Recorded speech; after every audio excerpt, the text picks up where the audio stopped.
are we worried that Tesla has stalled? Is it just, someone told me, is it just becoming really the auto company? Well, Mark, sorry to jump in. I want to get this in. Why also are some of these so expensive to repair? Like the taillights in some of these are $1,000. I mean, my Jeep taillight's $30. All that and more. So let's get to it. Tesla stock is down in the pre-market a little over 1%. For the week, Tesla's down over 6.5%. For the month, a whopping 18% almost.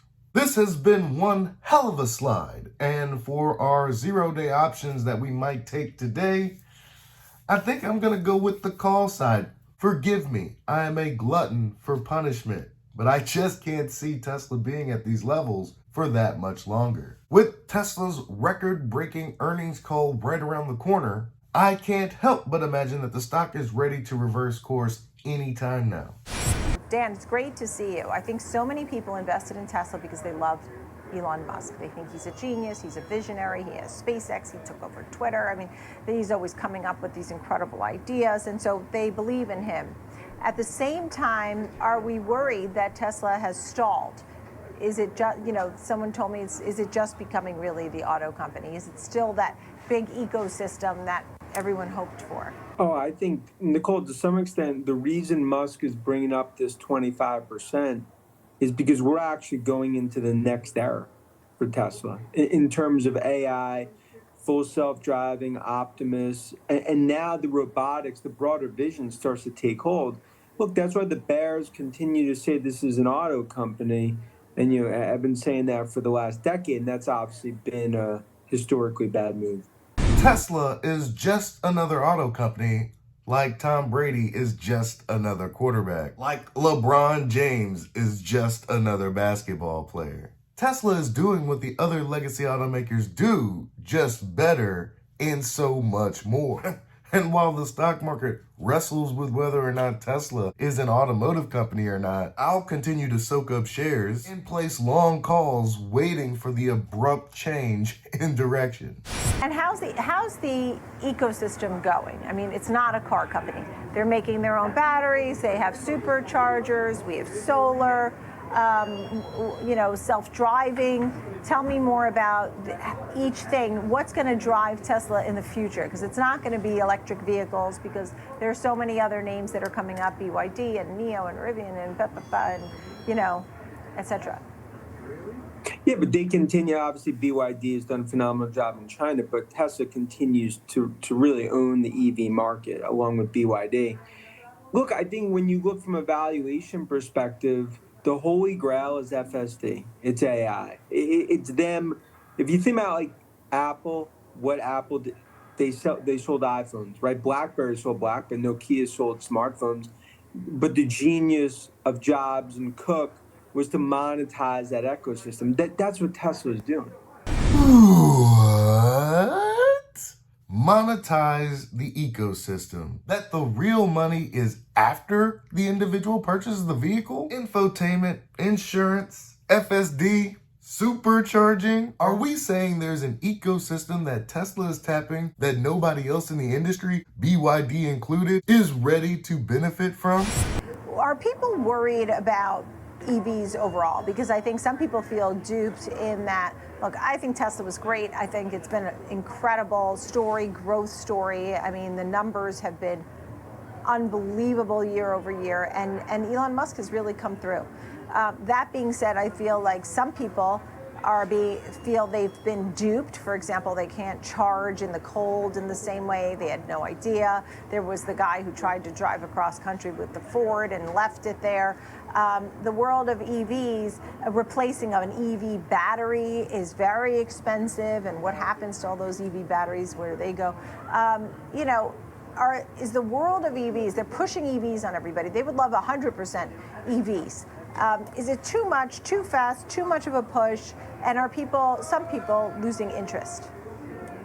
Yeah, I think maybe it's been too much too soon in terms of broader EV. Now, if you look at Tesla, I think the issue there is that, okay, consumers want a Tesla, maybe not an EV. You still have less than 5% ownership of EVs in the US. So let's say instead of 50%, let's say it goes to 25%. That's That's $1 trillion of market opportunity. So I would say you're starting to see a little more humbleness, especially what we're seeing in Detroit. But this story is going to continue to play on, especially as more consumers get educated. But just like we saw with the Hertz black eye last week, I mean, this is going to be a bumpy road to get there. Couple of things. Detroit, they're realizing that building EVs isn't as easy as Tesla makes it look. They're actually rather expensive. We can't just slap a battery up under an internal combustion engine and hope that consumers can't tell the difference. Yeah, this is just like a Tesla, right? And to the Hertz black eye, that is a rental car company. I actually rented a Tesla from Hertz. And that monitor there, yeah, that was busted. It didn't feel like my Model 3. Probably in the same fashion that if I wore someone else's shoes, it wouldn't feel like mine either. But I'll tell you one thing, I'd rather ride in someone else's Tesla than to rent an internal combustion engine. I'm not going back. I don't care what you say, I'm not going back. As far as the maintenance issue goes with Hertz, you have maintenance issues with internal combustion engines as well. The only real difference is that this is a computer, sensors galore, and part limitations. Should you break it in any way, shape, or form, the cost of repairing your vehicle might be a little bit more expensive. And if you break it all the time, well, Hertz, that's why you can't have nice things. I think the Hertz story, too, as somebody who rents from Hertz more than I would like to for the last 4 years, and for every time they put the Tesla out there and it looked sort of enticing, but it really just, I think nobody knows how to do it. I wouldn't even know where to charge it. They don't, say we'll offer you these lessons. So maybe part of the demand issue that Hertz was having was a lack of clarity for someone who wanted to I even wanted to a few times sort of get it maybe out at the beach in the Hamptons, but I wouldn't even know where to charge it. I was terrified I was going to drive at night and be, conked out on some street. I don't even know where to begin. But that lack of education, that fear that prevents you from doing the research that the car will tell you where to go. You can't plug in a destination on your navigation that exceeds the current battery without being navigated to the nearest supercharging station. This anchor covers Tesla quite a bit, and she still has unwarranted fears. This is mind-blowing, people. I don't know what to say, except the fact that some people aren't ready. And honestly, that's okay. Tesla's only going to make a little over 2 million vehicles next year. The adoption will grow gradually until it hits an exponential growth curve and skyrockets. Then demand will get out of whack. And like Dan and I've said before, people don't want EVs, they want Teslas. And if demand exceeds what Tesla can produce, guess what? The prices are going to have to go up, because that's the only way they can modulate the demand in order to prevent wait times from exceeding 6+ months. Luckily, Tesla keeps track of all the demand in real time, unlike some of these other auto manufacturers. The cuts on some of the prices, Elon Musk said that he's able to really gauge the demand for his vehicles. So he can raise and lower prices as needed much more quickly than when you have to go through these other selling sites. Well, what do you know? I was just talking about that. What do you think about the fact that he's been slashing prices in China, slashing prices in Germany? You okay with that? I mean, it's suffocating the competition. Go back to a year ago, that was the poker move for the ages. I mean, it's the reason the stock, obviously doubled and more off lows. So now, with that said, I think 95% of price cuts in the rearview mirror. You can't continue to go down this path. That's why next week it's a get out to sort of popcorn. Everyone's focused on earnings. Have margins troughed, and do they uptick from here? We believe they have. That's going to be the key. How many times have they cut prices? And if they do it again, are you going to be a little taken aback? Look, I mean, they'll continue to tweak here and there, and they've cut prices significantly over the last year and a half, but you can't argue with that strategy. I do believe, to that point, if we get significant price cuts over the coming months, I mean, that would be a black eye moment. Oh, the margins. I find it odd that no matter how you play this story, EVs cost too much. That's why there's no demand. Tesla cuts prices to stimulate that low demand in real time and gets hammered again for trimming their industry-leading margins. What did people think? That they were going to have 30% margins for like the next 5 years? Can't it be enough that it's industry-leading? Here's the thing, and we talked about this a little bit last night about what to know about cold weather driving with EVs. And I said that companies like Ford, Rivian, Tesla need to do a better job educating people on how to drive it. If I go buy a power saw at Home Depot and then fuck up something in my house, is it Home Depot's fault that they didn't educate me? Or is it my fault that I didn't seek education? The onus has to be on the consumer. And I think also the differences in driving these vehicles, they are not the same. You're exactly right, Brian. Listen, when you get into an EV, the two main differences are really around the driving characteristics, and it's really around the acceleration and the braking. Right? On the acceleration, you got this heavier vehicle, right, compared to an ICE vehicle because it's carrying that big battery pack, and you got instantaneous torque. So, the only way I can describe it, if somebody's learning to drive a manual, do you ever slip a clutch, right, and the vehicle kind of surges forward? Yep. Well, it's kind of the same phenomenon here, where when you apply your foot to the pedal, you're getting instant torque. And it's the same thing with the brakes, right? It has, the EVs, in particular Teslas, have regenerative braking, and they're just grabbier brakes. Yeah. And so that also impacts not only the driver, but just as importantly, you're seeing a lot of accidents with EVs being rear-ended because the driver behind them, who doesn't have an EV can't react as fast. I live in the great state of Texas, and if somebody hits me from the back, I'm pretty sure that that's not my fault. If you don't want to rear end me, get off my ass. When I put my wife and my teenage daughter in an EV that we were driving, they were shocked to learn that your butt is basically the key. You sit down, and to your point, the car turns on, and it's completely silent.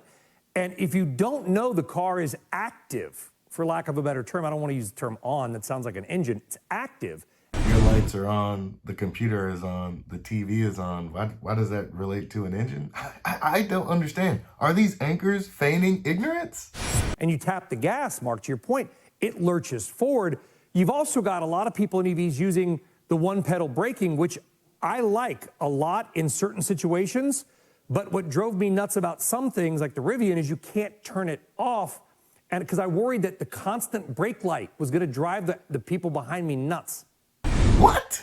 Who gives a shit? Yeah, it's just, as I said, it's a different type of driving experience. And it's exacerbated, Brian, right? If you have a household where you have an EV and you have a gas vehicle, and more going forward, as people decide to purchase EVs, as we get to mass adoption, they're probably going to have one ICE vehicle and one EV. And when you switching back and forth between those two vehicles, it's kind of like sometimes when you get into a vehicle, your newer vehicle that has a backup camera, and so you don't have to turn around, and you get into the older vehicle that doesn't have a backup camera. Guess what? You're not turning your head around. Yeah, the gas and EV experiment, that lasted all about 5 months before Yosh-chan decided to trade in her Honda and get the Model Y. Just a few times experiencing the Model 3, along with the excessive maintenance caused by the internal combustion engine. Despite what you might think of Hertz and all of this, EVs are more expensive. The reality of it all is that you go in there for an oil change and then find out some mystery part has been damaged or needs to be replaced. That's what happened to Yosh-chan in her Honda. Next thing you know, she's paying $400 and they're recommending her to come back next month to replace her battery. That's all it took to push her over the edge. And we became a 2 EV household. For the foreseeable future, as we get to mass adoption for battery electric vehicles, this will be the dynamic. Question is, how long will it last? For me, it was 5 months. And I'm gonna tell you like this, I'm never going back to an internal combustion engine. It's just not gonna happen. It's an issue today. Listen, it solves itself over time as people get used to it. But in that interim period, that's why you're seeing higher accidents rates. That's why you're seeing higher insurance. Well, why also, Mark, sorry to jump in, I want to get this in. Why also are some of these so expensive to repair? Like the taillights in some of these are $1,000. I mean, my Jeep taillight's $30. Yeah, it's expensive because you have a lot of sensors that are incorporated into things like tail lamps, whether it's for parking sensors, for ADAS and those kind of things. So you see a lot more sensors. And then a lot of accidents, you have, a lot of underbody damage. And guess what? In EVs, you have that battery pack under there. Mm-hmm. So, that also increases costs. And then as you go forward, Tesla, for example, is going to go to these giga castings. And, today a vehicle has multiple castings in it. So as you go to these giga castings and you damage the vehicle, well, guess what? It's going to go up because they're going to have to replace that entire big casting. We're coming up on 4 years of this household only owning battery electric vehicles. Maybe I'm fortunate to never had a light go out on me, be in an accident and suffer underbody damage, or need my entire gigacast to be replaced. But as they try to instill this fear inside of me, I think back and go, I have Tesla insurance. Maybe this is why I pay so much in insurance, so that I don't have to worry about having any of this replaced. Forget the fact that the only thing I've had to change out of 3 vehicles, the Model 3, the Model Y, and the Model X, was air filters and 1 tire. In 4 years, people. Scratch that, we did have to replace the 12-volt battery in the Model Y after about 3.5 years. It was still under warranty. Tesla came out to my house and fixed it. As for EVs being involved in more winter-like accidents, I'm putting the onus on the human. Need I remind you that there's about 40,000 accidents that happen on American highways. A large portion of those come from operator error, EV or ICE. The only way to curb down these accidents and the unnecessary fatalities and serious bodily harm is to remove the human element. In conclusion, Tesla's cutting prices yet again. The only real answer is that demand must have fallen off a cliff, right? The Model Y was only the best-selling vehicle in 2023. I'm sure all of its demand has dried up. And EVs are involved in more wintry accidents than internal combustion engines. You would think one would educate themselves before operating something that is so expensive and has the ability to maim oneself and those around them. FSD can't come soon enough so we can remove the human element from this dangerous activity. That's all I got for you today. Be easy. Peace.